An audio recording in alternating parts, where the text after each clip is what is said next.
Why would anyone do this? Selfish reason was to explore my beautiful country. The unselfish reason was to fundraise at least $1 million for the Citizens Foundation to help them educate at least 7,000 out of school kids. But as soon as you enter the school, 300 girls will tell you, oh, I want to become a doctor, I want to become an AI engineer, and I want to become a lawyer. So those kinds of stories, they just motivate you and they keep you going. Are you married? I'm not married yet. We have raised $200,000 already. We've collected $2,000 already. TCF educates 300,000 kids, but Pakistan has 26 million out of school children. So we need 100 more TCFs.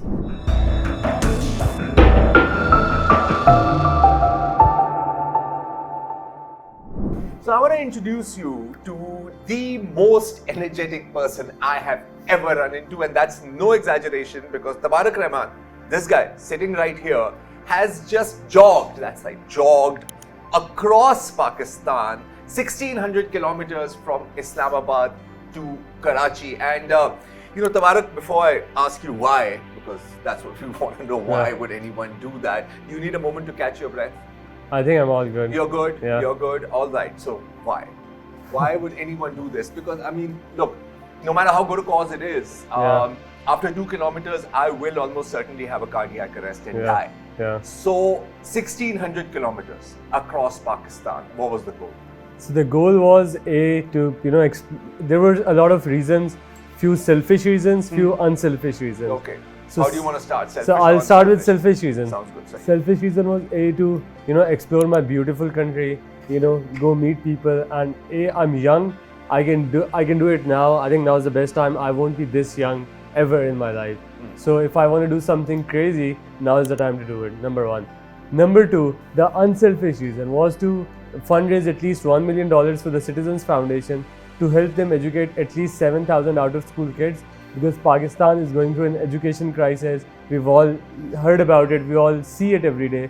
And to experience that on ground, is it actually that bad? And the impact that the TCF or our run is going to have, that can be quantified, and I wanted to play my part in it.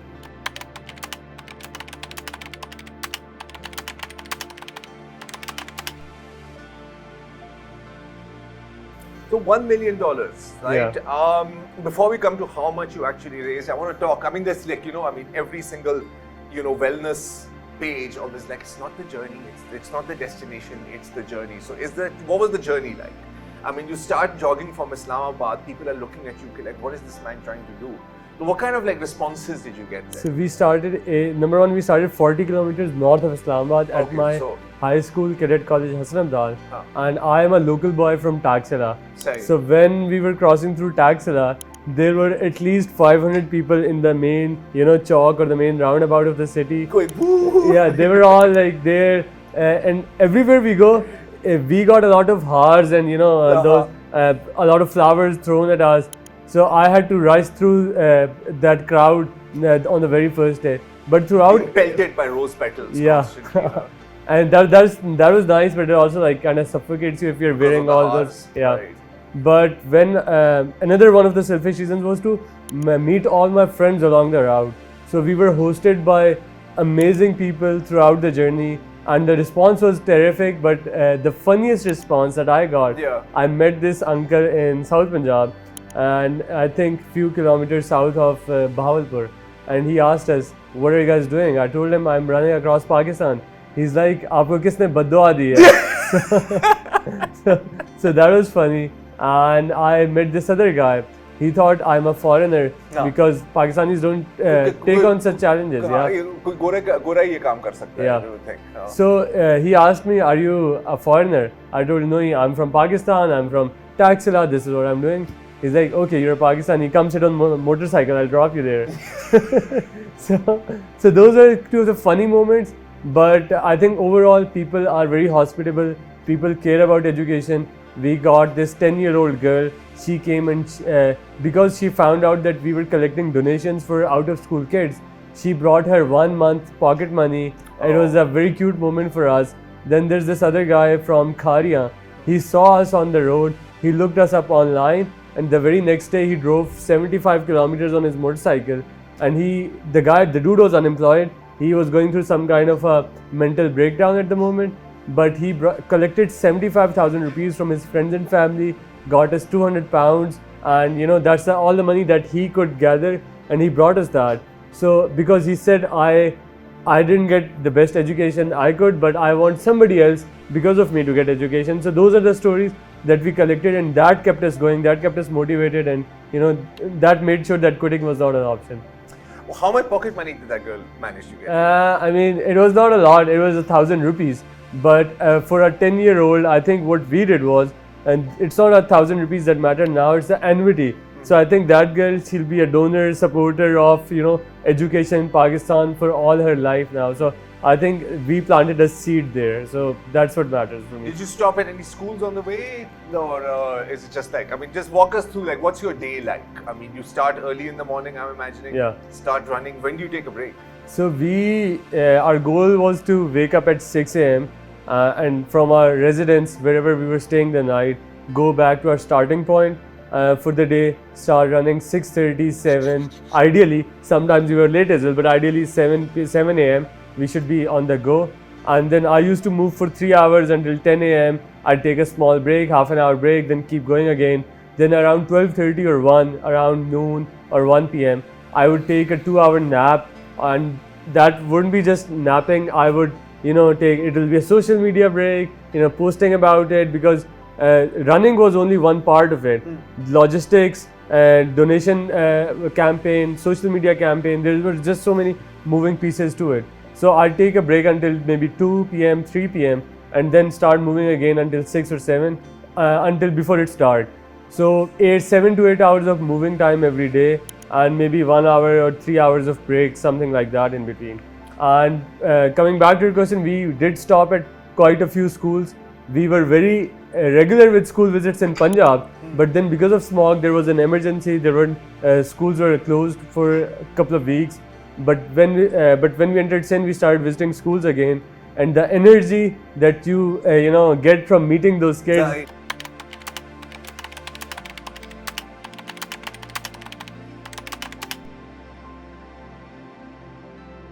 It's just fantastic, and I'm glad we were doing this with TCF, because TCF is a very plug and play model. It's like you go walk into a McDonald's. A McDonald's in New York is similar to a McDonald's in Lahore. So similarly, a TCF school in Taxila is similar to a TCF school in Pipri, in Sakhar, in Karachi. And it's not just infrastructure wise, but the kids in all the schools, they're well groomed, they're playful, they're confident. They'll ask you questions like, TCF is the brightest spot. I want to know what questions they're asking you. Like, do your legs hurt? Yeah, they were asking me like that, but the funniest question was, "Aapki shaadi ho gayi hai?" But the girls, they were very into my career. Like, what do you do and why are you doing this? I always started. I had my own pattern of breaking the ice with kids. I used to ask them, "Has anyone of you ever gone to Karachi?" And they'd be like, "Yes." "How did you go?" "Oh, I took a train. I took a bus." And then I'd be like, has anyone ever walked across to Karachi? Like, no. No, but the good thing, the positive from my school visit in Pipri was, the school was located in the middle of, nowhere, essentially. There was a population around it, but no development, no infrastructure. You'll see a lot of child labor, extreme poverty, and you'd see every third or fourth kid with some kind of an infection in their eyes. I think there's some kind of an epidemic going on that's maybe unnoticed for now. But as soon as you enter the school, 300 girls will tell you, "Oh, I want to become a doctor, I want to become an AI engineer, and I want to become a lawyer." So those kinds of stories, they just motivate you and they keep you going. So it is then kind of like these schools that you're talking about, right? So it's kind of like an oasis in the desert, right? 100%. Because like you said, outside is extreme poverty. It's the contrast must have been quite like jarring, right? The contrast was quite jarring, yeah, for sure, 100%.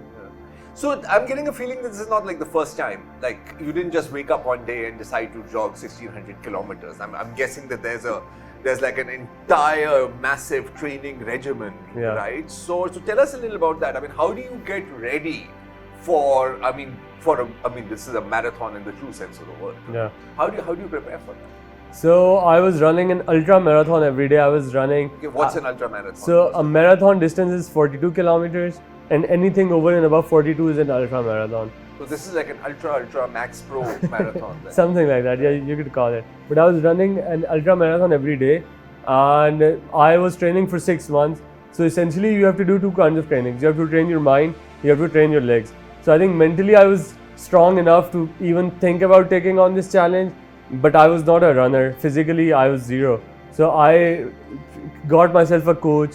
He, prepared a plan for me. This is how much you run. So I used to run maybe 50 kilometers in the very first week of my training. I trained for at least 24 weeks. So very first week I was running 50 kilometers per week. And then I took my mileage up maybe 10% every week. So from 50 kilometers, I went up to 150 kilometers per week. And I was also going to the gym thrice or twice a week, just training my legs. I did not do any upper body strength training. Every day is leg day. Every day is leg day. Every day is leg day. Yeah. Everybody hates leg day. You hate leg day. I love leg day. You love, clearly, because otherwise you'd be hating this entire process. What's the hardest? Is the first mile the hardest? First couple kilometers the hardest, or the last ones? Because you can see that I'm almost there, but I just have to keep going. I think the ones in the middle are the hardest. Yeah, really? Yeah, the first one, I think the hardest line to cross is the start line. So I'm glad I was able to cross the start line uninjured, because I announced the project 3 months in advance and I was still going through a very hard training regimen. So a lot of athletes, they get injured during the training because training is hard. So I'm glad I was able to make it to the start line. That was the hardest mile, I guess, because there's a lot of emotion. But I think it was a 5-week project. I was running for 36 days. By day 17, day 18, that was the hardest mentally. But physically, I think first week was the hardest because Pakistan is suffering from climate change a lot.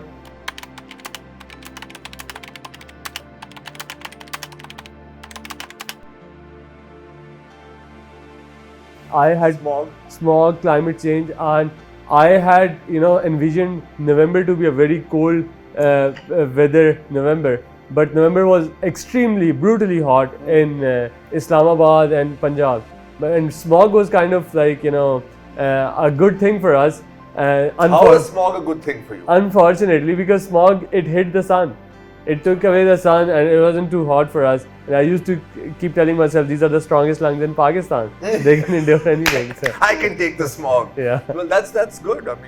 Most people don't try to look at the positives in a thing like smog, but good for you. Now, one thing is, in Pakistan, we love feeding people. Yeah. We love feeding people. And I'm guessing that you must have been on a pretty restricted diet, right? So when you're going there and people are like, yeah, come and have anda paratha. So, what are you going to do there? I don't say no to anda paratha. You don't say no to anda paratha? No, I was not on unrestricted diet. I was super flexible with my diet because I was burning at least 5,500 to 6,000 calories every day. So I had to replenish those calories. So there are two things to it. Number one is to consume those calories. Then the good calories and bad calories, that's a discussion for later. Okay. So if I'm just focusing on calories are calories. Calories are calories. My focus was to get as much protein as I could and just eat as much. So I was eating chocolates, ice creams.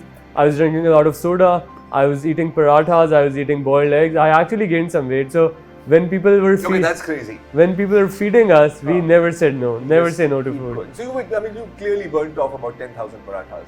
At least. Minimum, yeah. Right. So I'm going to borrow a question from the girls at the TCF school. Are you married? I'm not married yet. What do you do?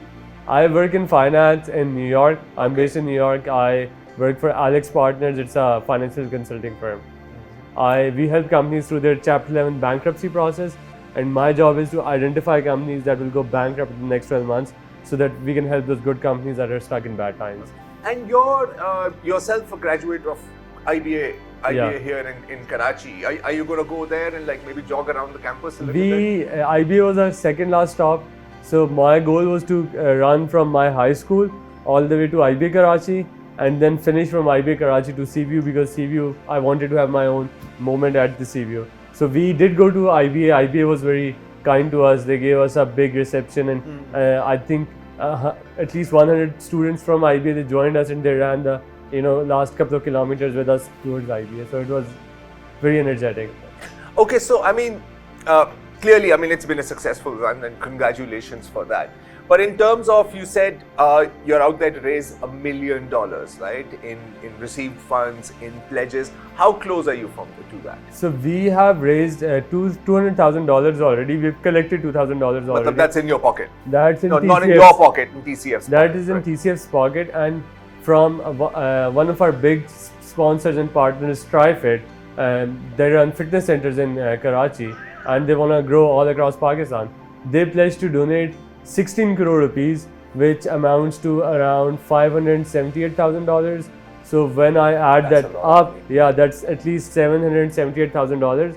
And once I go back to the US, I will keep my campaign open because there were two parts of it. As I said, running bit is done, but the fundraising bit needs to go on. TCF educates 300,000 kids, but Pakistan has 26 million out of school children. So we need 100 more TCFs. So That's a fact. Yeah. So That's a we fact. need to keep going.